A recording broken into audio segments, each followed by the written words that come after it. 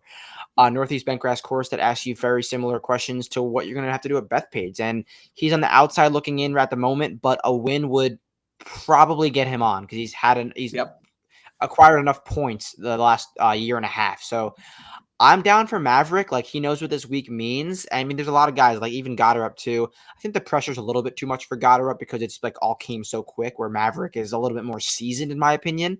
Right. And we know what he could do on the green. So I think I'm down for Goddard around this 45-50 range.